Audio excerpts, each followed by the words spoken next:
Hello dears, हमारी आज की वीडियो का टॉपिक है शम्पीटर theory of economic development.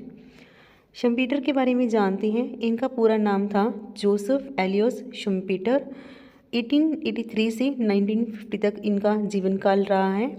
Best known for his 1942 book capitalism, socialism, democracy, the theory of creative destruction, the concept of entrepreneurship. तो उनका बहुत ही contribution रहा है। तो हम देखते हैं कि इनका मेन पॉइंट ऑफ व्यू क्या था इकोनॉमिक डेवलपमेंट की थ्योरी में। Economic development is a spontaneous and discontinuous change in the channel of the circular flow.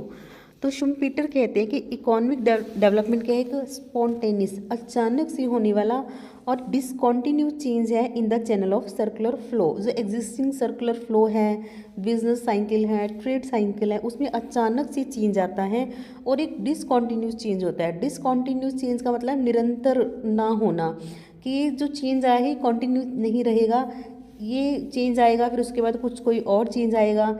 तो disturbance of the equilibrium. Equilibrium level क्या होता है, जहाँ पर डिमांड इज इक्वल टू है सप्लाई। तो किसी अचानक चेंज आने की वजह से जो एग्जिस्टिंग इक्विलिब्रियम लेवल होता है वो डिस्टर्ब हो जाता है, which for ever alter and displace the equilibrium state previously existing. ऐसी चेंज आने की वजह से जो एग्जिस्टिंग इक्विलिब्रियम स्टेट है, सर्कुलर फ्लो है, वो हमेशा के लिए अल्टर हो जाता है और डिस्प्लेस हो जाता है। तो एक नया सर्कुलर फ्लो सर्कुलेट होता है। Twin forces of economic development. Schumpeter कहते हैं इनोवेशन और इंटरप्रेन्योर, ये दोनों ही मेन ट्विन फोर्सेस हैं जिससे कि इकोनॉमिक डेवलपमेंट होता है।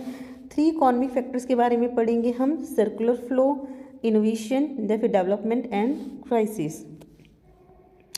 सबसे पहले देखते हैं कि सर्कुलर फ्लो क्या होता है। Circular flow is a continuous economic activity, मतलब ऐसी एक्टिविटी जो कॉन्टिन्यू चल रही है, कोई डिस्ट्रक्शन नहीं है, स्टेशनरी स्टेज है, इक्विलिब्रियम स्टेट है, यहाँ पर demand is equal to supply है। No involuntary unemployment. No involuntary unemployment का मतलब क्या है, करंट वेजिस रेट पर जो काम करने के लिए विलिंग है वो काम कर रहा है, जानबूझकर कोई भी अनएम्प्लॉयड नहीं है। जैसे कि फर्म्स हैं और हाउस होल्ड है। फर्म्स क्या कर रहा है, हाउस होल्ड को प्रोडक्ट बनाकर दे रहा है, और हाउस होल्ड क्या कर रहा है, फर्म्स को इंटरप्रेन्योर दे रहा है। हाउस होल्ड फर्म्स को लेबर दे रही है और बदले में फर्म फैक्टर्स की पेमेंट कर रहा है, वेजेस पेमेंट कर रहा है। तो ये हमारा सर्कुलर फ्लो है, यहाँ डिमांड और सप्लाई की इक्वल है, सभी एम्प्लॉयड हैं। तो ये हमारा सर्कुलर फ्लो है। लेकिन शुम्पीटर कहते हैं कि ये सर्कुलर फ्लो है हमेशा एक जैसा नहीं रहता, इसमें चेंजेस आते रहते हैं और इनमें चेंजेस आना ज़रूरी है। अगर इनमें अचानक से कोई चेंज आएगा तभी इकोनॉमिक डेवलपमेंट हो पाएगा। उसके बाद पढ़ते हैं हम इनोवेशन। इनोवेशन मतलब क्रिएटिंग समथिंग न्यू, कोई न्यू टेक्नोलॉजी लेकर आना। तो इनोवेशन कैसे हो सकता है, इंट्रोडक्शन ऑफ न्यू प्रोडक्ट। जैसे कुछ साल पहले माइक्रोवेव आया तो ये न्यू प्रोडक्ट था, इससे पूरी मार्केट में एक धमाल मच गया, मतलब सभी इस प्रोडक्ट को लाइक करने लगे, सभी इसकी डिमांड करने लगे। न्यू मेथड ऑफ प्रोडक्शन, कोई ऐसा मेथड ऑफ प्रोडक्शन सर्च कर देना जिससे कि कॉस्ट कम आने लग जाए। मान लो पहले प्रोडक्शन की हमारी कॉस्ट 50 आती थी, अब हमारी आ रही है 35, तो कॉस्ट कम हो गई है। तो ये भी क्या हमारा इनोवेशन है। Opening up of a new market, कोई न्यू मार्केट डेवलप कर रहे हैं। जैसे हमारी मान लो कपड़ा बनाने वाली फैक्ट्री है, तो हम पहले फीमेल वेयर कपड़े बनाते हैं, अब हमने बच्चों के डालने के लिए कपड़े बनाना शुरू कर दिए। तो न्यू मार्केट हम डेवलप कर रहे हैं। The conquest of a new source of raw material, हमने कोई और सोर्सेज फाइंड आउट कर लिया रॉ मटेरियल के, यहाँ से हमें अच्छी क्वालिटी का और सस्ता रॉ मटेरियल मिल पा रहा है। According to Schumpeter, it is the introduction of new product and the continual improvement in the existing one that led to development. तो शुम्पीटर कहते हैं कि न्यू प्रोडक्ट को इंट्रोड्यूस करते रहना और जो पुराना प्रोडक्ट है उसमें कुछ ना कुछ चेंजेस करते रहना, इम्प्रूवमेंट करते रहने से ही किसी भी कंट्री का इकोनॉमिक डेवलपमेंट हो सकता है। Role of entrepreneurs innovator, Schumpeter assigns the role of innovator. तो शुम्पीटर इनोवेटर का रोल कैपिटलिस्ट को नहीं दे रहे, वो किसको दे रहे हैं, इंटरप्रेन्योर को दे रहे हैं। तो शुम्पीटर कहते हैं कैपिटलिस्ट नहीं बल्कि इंटरप्रेन्योर हैं जो क्या है मेन फोर्स हैं इकोनॉमिक डेवलपमेंट की, क्योंकि वो दैट इंट्रोड्यूस समथिंग न्यू, क्योंकि वही इनोवेशन करते हैं, वो इनोवेटर होते हैं। लेकिन अब हम देखेंगे कि जो इंटरप्रेन्योर है वो क्यों इनोवेशन कर रहा है, वो नया नया क्यों हमें इंट्रोड्यूस कर रहा है, क्योंकि उसकी कुछ अपनी मोटिवेशंस होती हैं। First one is the desire to find a private commercial kingdom. ये एक तरह की सॉर्ट ऑफ मोनोपोली है प्राइवेट कमर्शियल किंगडम, जैसे कि सभी फैक्ट्रीज़ में मान लेते हैं हम पेन बना रहे हैं, बनाने की कॉस्ट 50 है।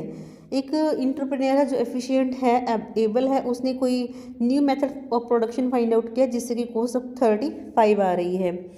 तो इसके पास की एक तरह से किंगडम मोनोपोली हो गई ना, कि अपनी कॉस्ट कम कर रहा है, इसके पास प्रॉफिट ज़्यादा हो रहा है। जब तक और इंटरप्रेन्योर, बाकी सभी इंटरप्रेन्योर इस मेथड को अडॉप्ट नहीं कर लेते, तब तक उनकी कॉस्ट 50 आएगी और इसकी कितनी आएगी, 35 आएगी। तो एक तरह से सॉर्ट ऑफ मोनोपोली हो जाती है। The will to conquer and improve his superiority, the joy of creating new things, मतलब खुशी होती है कुछ नया करना, अपनी एबिलिटी दिखाना, या फिर टू अर्न प्रॉफिट, पैसा कमाने के लिए ही इनोवेटर जो इंटरप्रेन्योर है न्यू न्यू इनोवेशंस करता है। बट यहाँ पर शुम्पीटर ने एक बात और जोड़ी है, इनोवेटर इंटरप्रेन्योर्स नया नया इनोवेशन कैसे कर पाएगा, अगर उसके पास टेक्निकल नॉलेज होनी चाहिए और उसके पास कैपिटल रिसोर्सेज होने चाहिए। अगर वो पैसा होगा उसके पास टेक्निकल नॉलेज होगी, तभी तो वो इनोवेशन कर पाएगा।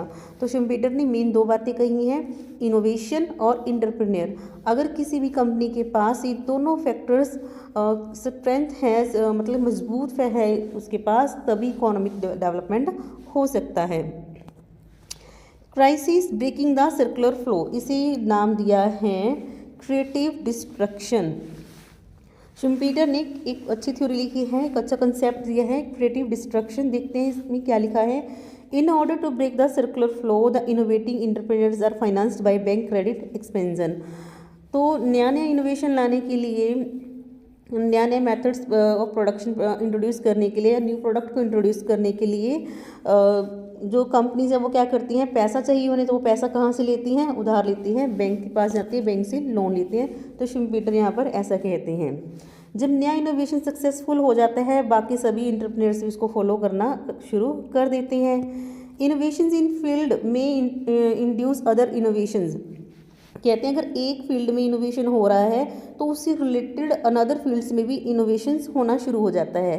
For example, emergence of motor car industry may in turn stimulate a wave in the investment in construction of highways, rubber, मतलब कार बनाने वाली फैक्ट्रीज बहुत ज़्यादा लगी हुई हैं, एजेंसीज हैं, तो हम देख ही रहे हैं इंफ्रास्ट्रक्चर का डेवलपमेंट हो रहा है, हाईवेज बन रहे हैं, रबड़ की और फैक्ट्रीज खुल रही हैं, टायर्स बनाने वाली कंपनीज खुल रही हैं। तो अगर एक सेक्टर में इनोवेशन होता है, अनदर रिलेटेड सेक्टर्स में भी, फील्ड्स में भी इनोवेशंस होता है। तो क्रिएटिव डिस्ट्रक्शन क्या है, देखिए इस ग्राफ की हेल्प से हम समझते हैं। जैसे ये हमें दे दिया इक्विलिब्रियम पाथ, पहले कोई भी हम प्रोडक्ट है वो अपनी ग्रोथ स्टेज पर जाता है, फिर वो रिसेशन पर आता है, ठीक है, फिर वो डिप्रेशन में जा रहा है, तो ये हमारी क्या है, प्राइमरी वेव है। अब उस क्या हो, कोई न्यू मेथड ऑफ प्रोडक्शन आ गया, इनोवेशन आ गया, तो धीरे धीरे वो जो कंपनी है, फैक्ट्री है, उसने भी उस मेथड को अडॉप्ट करना शुरू कर दिया, या फिर अपने एग्जिस्टिंग प्रोडक्ट को न्यू प्रोडक्ट से रिप्लेस कर दिया, तो रिकवरी होना शुरू हो जाती है। तो ये हमारी कौन सी है, सेकेंडरी स्टेज। देखिए इस स्टेज पर, प्राइमरी स्टेज पर जब हम देखते हैं कि कुछ कंपनीज ऐसी भी होती हैं जो न्यू मेथड ऑफ प्रोडक्शन को अडॉप्ट नहीं करती, या फिर कोई भी इम्प्रूवमेंट नहीं करती अपनी पुरानी प्रोडक्ट में, तो वो आउट ऑफ मार्केट हो जाती हैं, लोग उनका प्रोडक्ट बिल्कुल भी खरीदना पसंद नहीं करते। तो उसे हम क्या, उसे शुम्पीटर ने क्या बोला है, क्रिएटिव डिस्ट्रक्शन। तो हम पढ़ ही चुके हैं साइक्लिक प्रोसेस में circular primary wave and secondary wave. Primary wave में इन्वेस्टमेंट इंक्रीज होती है, बैंक क्रेडिट इंक्रीज होता है, तो पैसा बढ़ता है, प्राइस बढ़ते हैं, डिमांड बढ़ती है, लोगों का प्रॉफिट भी बढ़ता है। तो ओल्ड इंडस्ट्रीज़ में हम अब तक ये ले रहे हैं प्राइमरी वेव में कि लोगों ने अभी जो वो मतलब जो न्यू इनोवेशन है अभी ज़्यादा मार्केट में नहीं आया, लोगों को पता नहीं है, कुछ कुछ एंटरप्रेन्योर्स को पता है। लेकिन जब नया इनोवेशन इंट्रोड्यूस हो जाता है तब आती है हमारी सेकेंडरी वेव। इनोवेशन क्या करता है, ओल्ड प्रोडक्ट को रिप्लेस कर देता है। अब इनोवेशंस जिन्होंने इनोवेशन किया है वो बहुत ज़्यादा प्रॉफिट कमा रहे हैं, पैसा कमा रहे हैं, लेकिन उन्होंने वो पैसा कहाँ से लिया था, बैंक से लिया था, बैंक से उधार लिया था।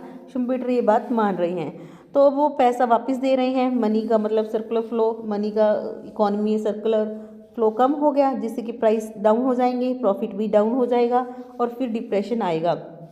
तो ये हमारी कौन सी होगी, सेकेंडरी वेव। डिप्रेशन आने के मतलब जैसे भी कोई भी फैशन आता है, पहले वो एक ग्रोथ स्टेज पर जाता है, धीरे रिसेशन में आया, डिप्रेशन में आया था, फिर कुछ नया चेंज आता है, फिर नेक्स्ट वेव स्टार्ट होती है।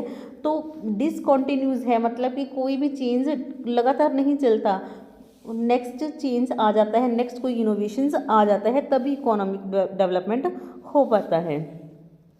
एंड ऑफ कैपिटलिज्म, तो कैपिटलिज्म का एंड कैसे होता है, इसमें शुम्पेटर मानते हैं कि कैपिटलिज्म जो सोसाइटी है सेल्फ डिस्ट्रक्टिव सोसाइटी है, इनका सेल्फ डिस्ट्रक्शन होता है, मतलब उनकी खुद की वजह से होता है।